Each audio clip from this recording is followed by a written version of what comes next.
Rahim class I am your physics teacher. हम mechanics का first chapter discuss कर रहे थे जिसका नेम था वेक्टर्स। आज हमने वेक्टर प्रोडक्ट के बारे में पढ़ना है कि वेक्टर प्रोडक्ट क्या होती है।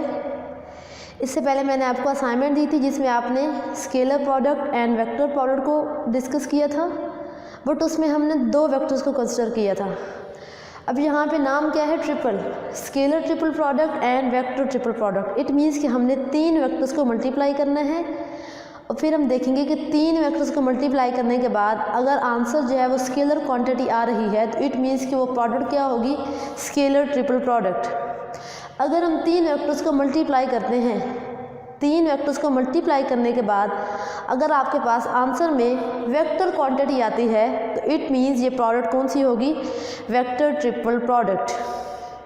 अब हम बात करते हैं कि स्केलर ट्रिपल प्रोडक्ट क्या होती है। The dot product of a vector, एक वेक्टर का dot product with cross product of other two vectors. एक वेक्टर का डॉट प्रोडक्ट लेना है with the cross product of other two vectors, तो इसको हम क्या नाम देंगे, स्केलर ट्रिपल प्रोडक्ट का। और आपने याद रखना है कि तीन वेक्टर्स की जब हम प्रोडक्ट ले रहे हैं तो इनका आंसर जो है वो एक स्केलर क्वांटिटी आना चाहिए। अब आप देखें, आपने एक वेक्टर का डॉट प्रोडक्ट लिया, डॉट का साइन आपको नज़र आ रहा होगा, डॉट प्रोडक्ट लिया with the cross product of other two vectors. Other two vectors का क्रॉस प्रोडक्ट लेके उसके साथ आपने एक वेक्टर के साथ क्या ले लेनी है, डॉट प्रोडक्ट। इसको आप इस तरह से भी लिख सकते हैं कि स्क्वायर ब्रैकेट में आप ए बी एंड सी लिख दें। अब हमें आगे ए डॉट बी क्रॉस सी को फाइंड करना है कि ए डॉट बी क्रॉस सी किसके इक्वल आता है। उस एक्सप्रेशन को करने के बाद हम ये करेंगे कि A dot B cross C B dot C cross A की इक्वल किस तरह से आता है। उसके बाद ये फाइंड करना है कि ए डॉट बी क्रॉस सी इस एक्सप्रेशन की इक्वल किस तरह से आता है। बच्चों स्टेप्स बहुत सिंपल से हैं। आपने तीन वेक्टर्स लेने हैं ए बी एंड सी, उन तीनों वेक्टर्स को उनके कंपोनेंट्स में रिजॉल्व कर लेना है। आप एक वेक्टर ए को उसके कंपोनेंट्स में रिजॉल्व करेंगे, a x a y and a z components में रिजॉल्व करेंगे। सिमिलरली आप बी वेक्टर को b x b y and b z components में रिजॉल्व करेंगे। इसी तरह आप सी को भी उसके कंपोनेंट्स में लिख लेंगे। मैंने आपको बताया कि सबसे पहले हमने इस क्वेश्चन का आंसर निकालना है कि क्या आता है।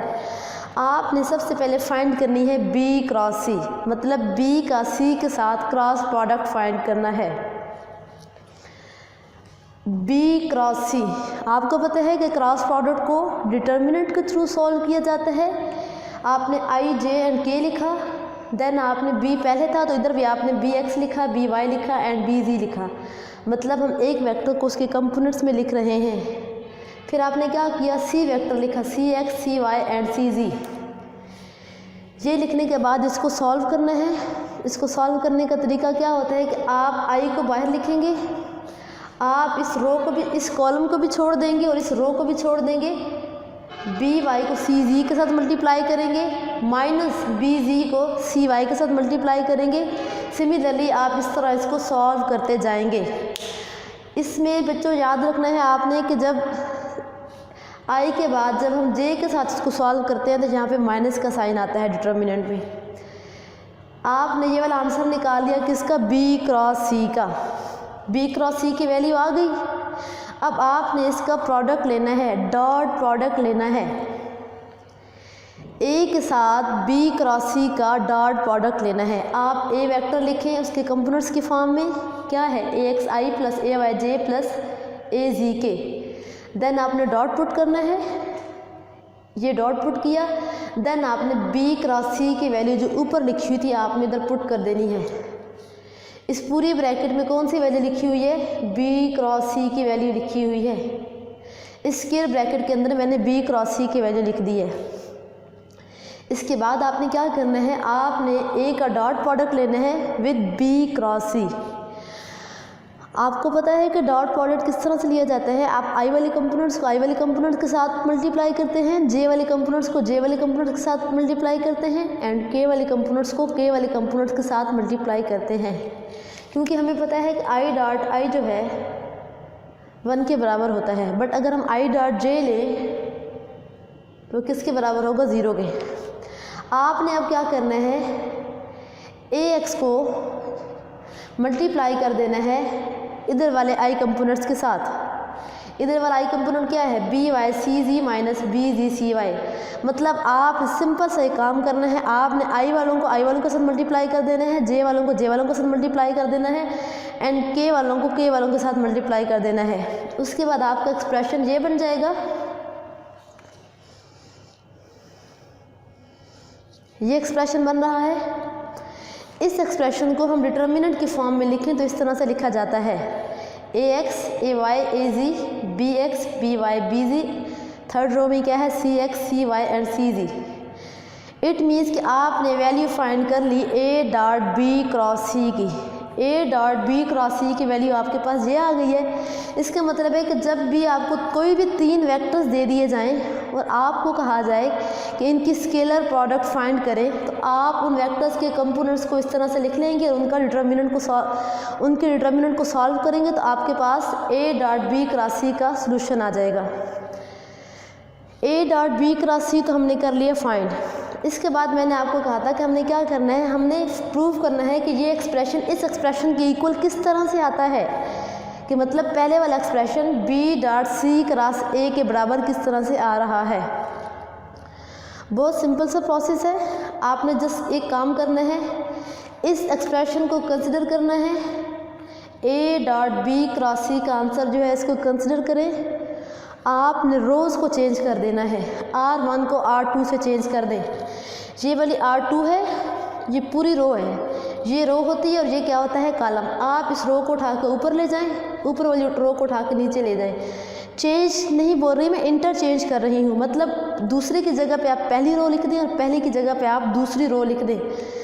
bx by एंड bz अब क्या आ गया, पहली रो में आ गया, ax ay एंड az अब क्या आ गया, सेकंड रो में आ गया। और आपको पता है कि जब भी हम मैट्रिक्स को सॉल्व करते हैं, अगर हम रोज़ को इंटरचेंज करें तो बाहर क्या आ जाता है, डिटर्मिनेंट के बाहर माइनस का साइन आ जाता है। रोज़ को इंटरचेंज किया तो बाहर साइन क्या आ गया, माइनस का। आपने फाइंड क्या करना है, b dot c cross a। It means कि इधर क्या बच्चे, इधर क्या होना चाहिए, b dot c cross a।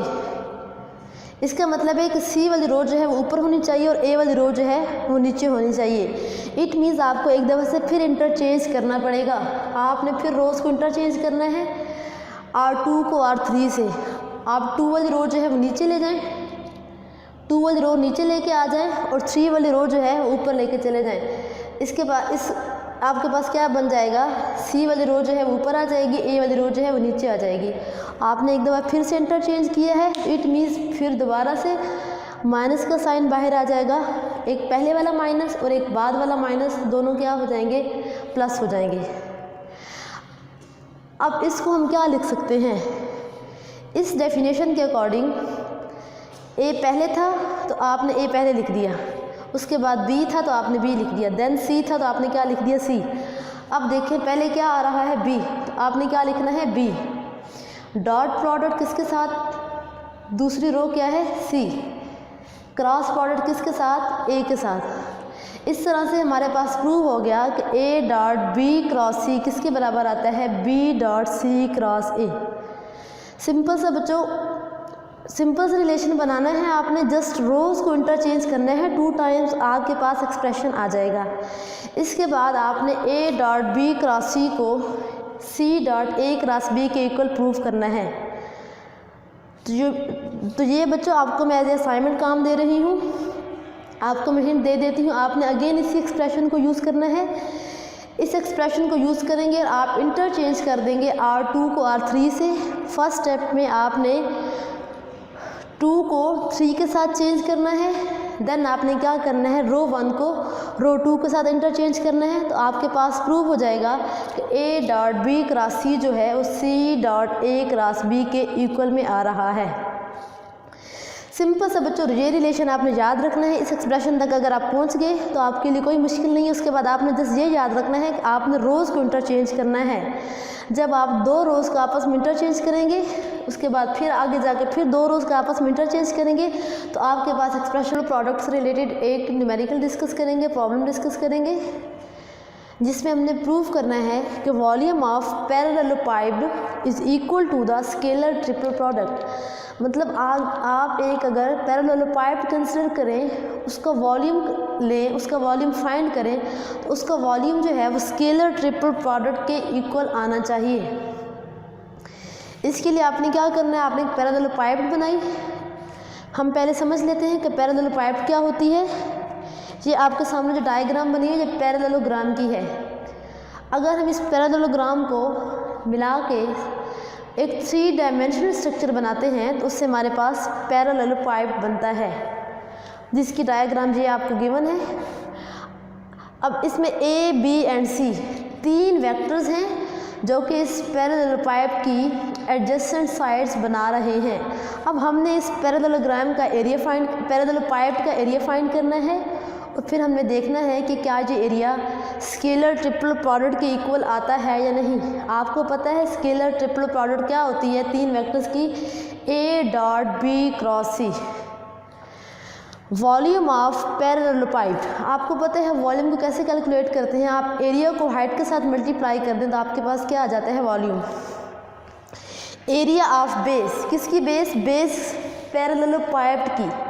Area of base of पैरेललोपाइप, उसको मल्टीप्लाई करेंगे आप हाइट ऑफ द पैरेललोपाइप। अब आपने एरिया फाइंड करना है बेस का। इधर बच्चों मैंने शेडेड एरिया जो आपको दिखाया है, ये कौन सा एरिया है, बेस एरिया है।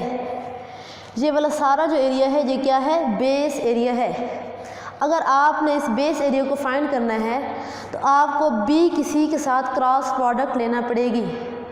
अगर आप बी किसी के साथ क्रॉस प्रोडक्ट लेते हैं, क्रॉस प्रोडक्ट के रूल के अकॉर्डिंग इनके जवाब में एक और वेक्टर आएगा जो कि इस प्लेन पे क्या होगा, परपेंडिकुलर होगा।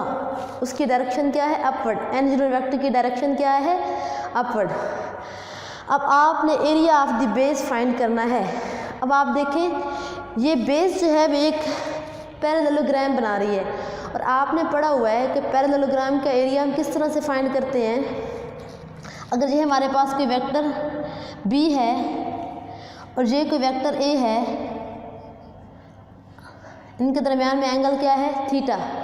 अगर हमें इस पैरेललोग्राम का एरिया फाइंड करना पड़े तो हम क्या करेंगे, b क्रॉस c और उसका मैग्नीट्यूड फाइंड कर लेंगे।